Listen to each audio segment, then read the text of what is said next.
안녕하세요. 사랑하는 성도 여러분, 반갑습니다. 사랑의 주님이 우리와 함께 하십니다. 우리 함께 하시는 주님을 찬양합니다. 기도합시다. 하나님, 주님의 말씀 앞에 섭니다. 오늘도 말씀을 통해 우리에게 다가오시는 주님을 만나게 하시고 또 주님의 음성으로 우리의 마음이 새로워지며 또 우리의 삶이 선한 인도하심을 따라 오늘 하루 거룩한 길, 또 생명의 길, 기쁨의 길 걷게 하여 주시옵소서. 예수님 이름으로 기도합니다. 아멘. 네, 오늘 말씀은 고린도 후서 12장 14절부터 21절입니다. 제가 한번 읽겠습니다. 보라, 내가 이제 세 번째 너희에게 가기를 준비하였으나 너희에게 폐를 끼치지 아니하리라. 내가 구하는 것은 너희의 재물이 아니요 오직 너희니라. 어린아이가 부모를 위하여 재물을 저축하는 것이 아니요 부모가 아이를 위하여 하느니라. 내가 너희 영혼을 위하여 크게 기뻐함으로 재물을 사용하고 또 내 자신까지도 내어주리니 너희를 더욱 사랑할수록 나는 사랑을 덜 받겠느냐. 하여간 어떤 이의 말이 내가 너희에게 짐을 지우지는 아니하였을지라도 교활한 자가 되어 너희를 속임수로 취하였다 하니 내가 너희에게 보낸 자 중에 누구로 너희의 이득을 취하더냐. 내가 디도를 권하고 함께한 형제를 보내었으니 디도가 너희의 이득을 취하더냐. 우리가 동일한 성령으로 행하지 아니하더냐. 동일한 보조로 하지 아니하더냐. 너희는 이때까지 우리가 자기 변명을 하는 줄로 생각하는구나. 우리는 그리스도 안에서 하나님 앞에 말하노라. 사랑하는 자들아, 이 모든 것은 너희의 덕을 세우기 위함이니라. 내가 갈 때에 너희를 내가 원하는 것과 같이 보지 못하고 또 내가 너희에게 너희가 원하지 않는 것과 같이 보일까 두려워하며 또 다툼과 시기와 분냄과 당짓는 것과 비방과 수근거림과 거만함과 혼란이 있을까 두려워하고 또 내가 다시 갈 때에 내 하나님이 나를 너희 앞에서 낮추실까 두려워하고 또 내가 전에 죄를 지은 여러 사람의 그 행한 바 더러움과 음란함과 호색함을 회개하지 아니함 때문에 슬퍼할까 두려워하노라. 아멘. 네, 오늘 말씀은 좀 이렇게 슬프다고 할까요? 좀 마음이 무거워지는 그러한 그 내용입니다.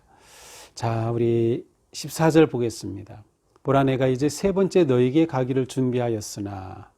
자, 바울은 이제 고린도 교회에 세 번째 방문할 계획을 이제 고린도 교회 성도들에게 알립니다. 고린도 교회는 바울이 50년경, 51년경에 방문하여서 1년 반 정도 머물면서 세웠던 교회죠. 바울은 55년쯤 두 번째 방문을 했었고요. 그런데 그 두 번째 방문은 굉장히 힘든 방문이었습니다. 갈등과 상처와 아픔, 또 그들을 책망하고 경고하고 견책하고 세우는 하지만 그렇게 결과가 좋지 않은 그런 방문이었습니다. 이제 바울은 세 번째 방문을 하려고 합니다. 원래 세 번째 방문을 계획했었지만 두 번째 방문 이후 너무도 힘들었기 때문에 또 그 관계가 어려웠기 때문에 그 세 번째 방문을 하지 못한 상태고요.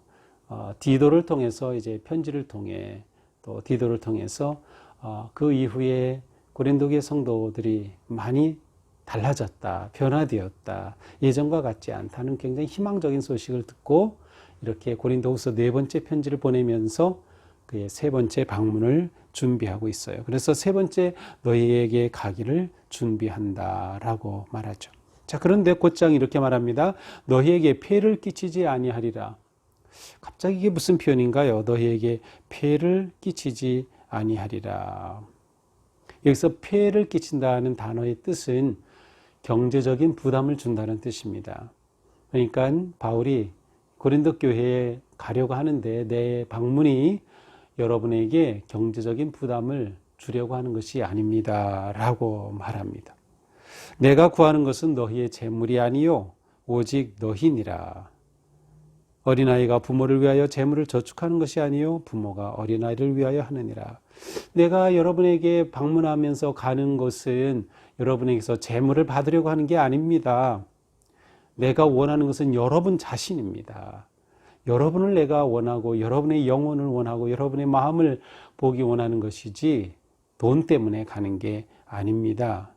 세상에 부모가 어린 자녀를 위해서 재물을 준비하지 않습니까? 나는 여러분의 영적 부모와 같은데 어린아이인 자녀들에게서 부모가 재물을 취하겠습니까? 그러한 표현까지 사용하고 있습니다. 15절입니다. 내가 너희 영혼을 위하여 크게 기뻐함으로 재물을 사용하고 또 내 자신까지도 내어 주리니 너희를 더욱 사랑할수록 나는 사랑을 덜 받겠느냐. 바울은 고린도 교회의 성도들을 위해서 그들의 영혼을 너무도 기뻐하고 사랑하기 때문에 어떻게 했습니까? 재물을 사용하고, 여기서 재물을 사용하였다는 것은 고린도 교회 성도들의 재물을 쓴 것이 아니라 고린도 교회 성도들을 위해서 사도 바울이 재물을 사용했다는 뜻입니다. 이미 우리가 앞에서도 보았죠.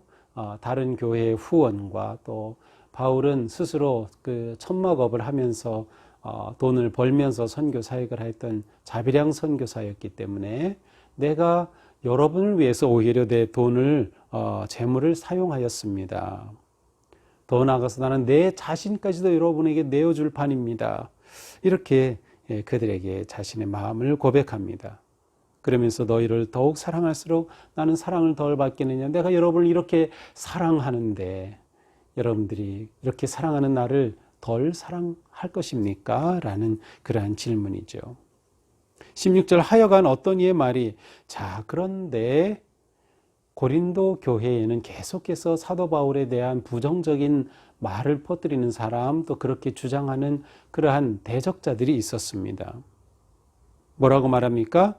내가 너에게 짐을 지우지는 아니하였을지라도 교활한 자가 되어 너희를 속임수로 취하였다 하니 그렇게 고린도교회 성도들에게 큰 짐을 지우거나 재정적으로 크게 어떻게 하진 않았다 하더라도 교활하게 고린도 교회를 속임수로 하였다. 속이면서 재물을 착취했다라는 그러한 악의적인 소문이 지금 퍼지고 있는 것입니다. 그것이 아직도 돌고 있는 것이죠. 바울은 이것이 너무나도 안타까웠어요. 사실 사도 바울이 고린도 교회에서는 어떠한 재정적인 후원도 받지 않았던 것은 아마도 어떤 개인으로부터 후원을 받을 경우 그 교회 안에 서로 경쟁하거나 시기 질투하는 그런 모습이 생길지도 모르는 상황에서 바울은 고린도 교회의 후원을 다 일절 받지 않았던 것 같아요. 그런데 오히려 대적자들은 그렇게 재물을 스스로 사용하는 바울을 보면서 무능하니까 저렇게 한다라고 소문을 퍼뜨립니다. 더 나아가서 오히려 몰래 고린도 교회 성도들로부터 재물을 갈취하고 착취한다는 그런 악의적인 소문을 퍼뜨리고 있는 거죠. 바울은 그것에 대해 아니다. 나는 여러분에게 내 몸까지도 내 자신까지도 내어줄 판입니다. 이렇게 그들에 대한 마음을 고백하고 있습니다. 그러면서 16, 17, 18절에는 그들에게 질문을 던지죠. 정말 이러한 소문이 있는데 그렇다면 내가 여러분에게 보낸 자 중에 이익을 취하던 자가 있더냐? 정말로 그렇게 금전적으로 이득을 취하던 자가 있더냐? 디도를 보냈죠. 디도가 그렇게 하더냐? 라는 것이죠. 또 디도와 또 다른 형제를 보냈죠. 우리가 앞에서 보았어요. 8장에서. 그렇다면 디도가 너에게 이득을 취하더냐? 아니라는 거죠. 오히려 내가 보낸 자들까지도 나와 똑같은 성령으로 우리가 행동하지 않았더냐? 라면서 고린도교회 성도들의 마음에 호소하고 있습니다. 자, 19절입니다. 자, 이렇게까지 말하는 것에 대해서 우리가 자기 변명을 하는 줄로 생각하는구나. 우리가 잘못하고 나서 변명하는 것으로 생각하는구나 라는 거죠. 그러나 우리는 그리스도 안에서 하나님 앞에 말하노라. 사랑하는 자들아 이 모든 것은 너희의 덕을 세우기 위함이니라. 그게 아니다. 나는 하나님 앞에서 분명하게 정직하게 자신 있게 말하기를 내가 여러분들에게 그렇게 한 적이 없고 내가 보낸 자들도 그렇게 한 적이 없다. 오히려 여러분은 내가 사랑하는 사람들입니다. 내가 행한 이 모든 것 내 스스로 모든 비용을 대고 목회비의 모든 것을 내 스스로 하고 여러분에게서는 전혀 받지 않은 이 모든 것 다 여러분의 덕을 세우기 위한 것이다 라고 말하겠어요. 덕을 세우기 위한 것이다. 여기서 덕을 세운다라는 이 단어는 오이코노메노라는 단어에서 온 건데 오이코스 하면 집, 가정, 집안 이렇게 말하죠. 마찬가지예요. 오이코메노 하면은 건물을 세운다. 또 건물이란 뜻도 있어요. 그래서 우리 성경에서는 덕을 세운다라고 해서 덕이라는 단어를 추가했는데요. 다른 성경 번역을 보니까 단지 그들을 키워준다, 성장하게 한다, 준비시킨다 이러한 의미로 사용되었어요. 그러니까 바울은 오직 고린도계 성도들의 성장만을, 영적인 성장과 성숙이죠. 그것만을 기대하고 원했던 것을 알 수 있습니다. 그러면서 바울은 자신이 지금 두려워하는 마음이 있는 것을 20절, 21절에서 정직하게, 솔직하게 터놓습니다.